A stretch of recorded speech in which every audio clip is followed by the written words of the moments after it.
Денувиве Македонија повторно ја стресе земјотрес. Граѓаните се исплашени, но охрабрува информацијата дека Македонија е сизмички помалку активна за разлика од соседните држави.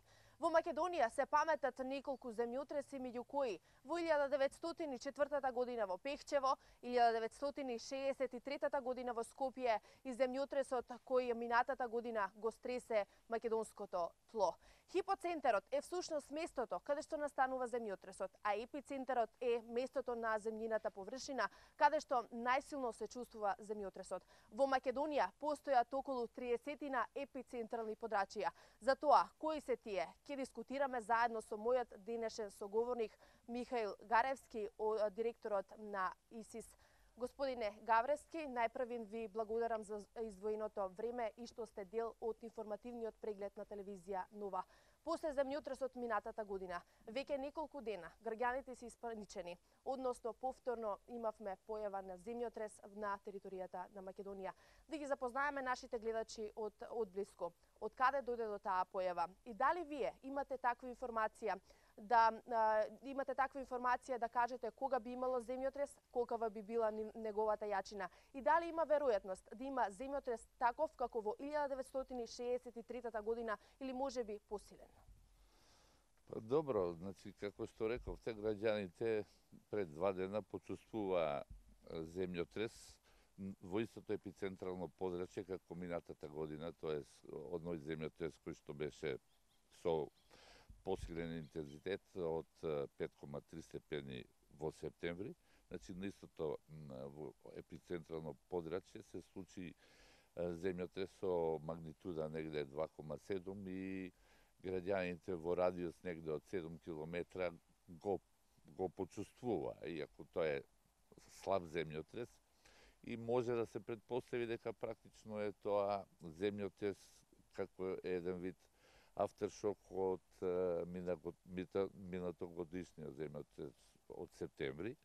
И тоа е нормално да се очекува, бидејќи од тој земјотрес кој што беше, значи, реков, со магнитуда 5,3, ние сигурно имаме негде меѓу 10 и 15 автершокови и би требало овој земјотрес да се предпостави дека исто така автершок како последица на минатогодишниот силен земјотрес. По однос на прашањето дали може да се очекува некој земјотрес како Скопскиот од 63 година, јас ставно велам дека таков земјотрес сигурно ќе се случи, но знаеме дека никој не може да ги предвиди земјотресите.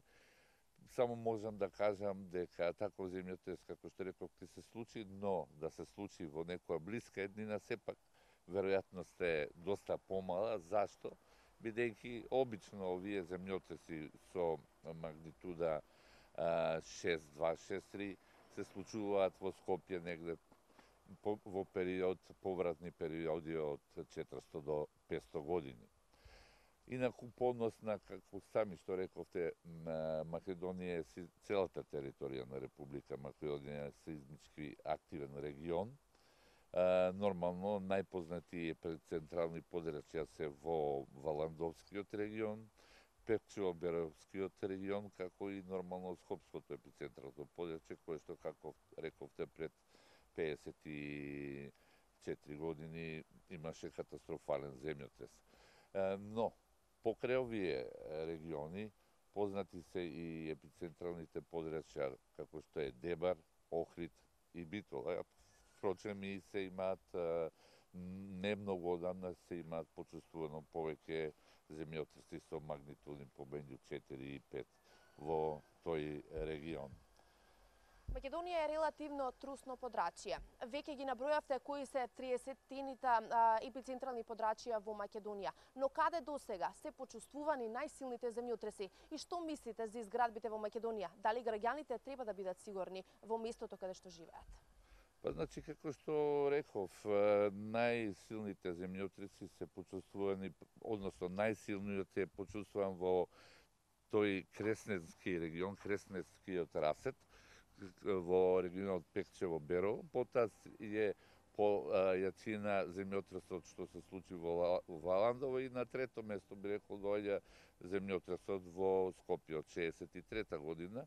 По однос на градбите многу пати сум напоменал дека практично после 63-та во Скопје, а и во целата територија на Република Македонија се градат објекти со сеизмички прописи, значи се земаат во предвид хоризонталните сеизмички сили и негде би рекол веќе од 2013 со воведување на законот за обавезна контрола од страна на институт кој е специализиран во област на земјотресно инженерство, значи имаме практично би рекол супер контрола, бидејќи секој објект во Република Македонија најпрви се гледа проектот, дали е проектиран по сеизмички прописи и за објекти кои што се поголеми од 300 квадратни метри, институтот оди 2 пати на терен да контролира дали објектот се изведува како што е предвиден спрема проектот и да се контролира дали марката на бетон е вградена како што е исто така предвидена по проектот и да се контролира нормално дали е правилно вградена арматурата. На тој начин можам да кажам дека во последните неколку години ние практично имаме една од најквалитетните градби во Европа, што не значи дека и пред 2013 година дека објектите не биле добри, односно би рекол дека практично од негде тамо 70-тите па навака континуирано се работи, се проектира и се работи, се градат квалитетни објекти.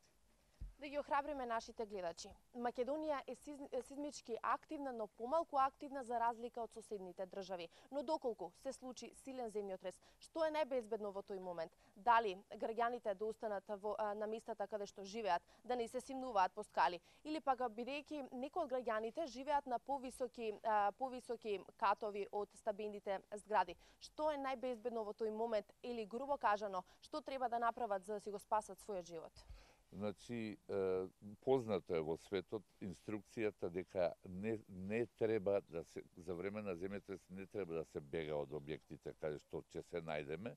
Поточно се претпоставува дека најголемиот дел на објекти се сигурни и дека нема да паднат дури од силни земјотреси и се препорачува да се засолниме под некој тврдо биро или трапезариска маса, се со цел да не заштити од евентуални предмети или паѓање на преграден зид за да не повреди. Инаку, засолнување под маса не подразбира дека при евентуално рушење дека ова засолнување би не спасило.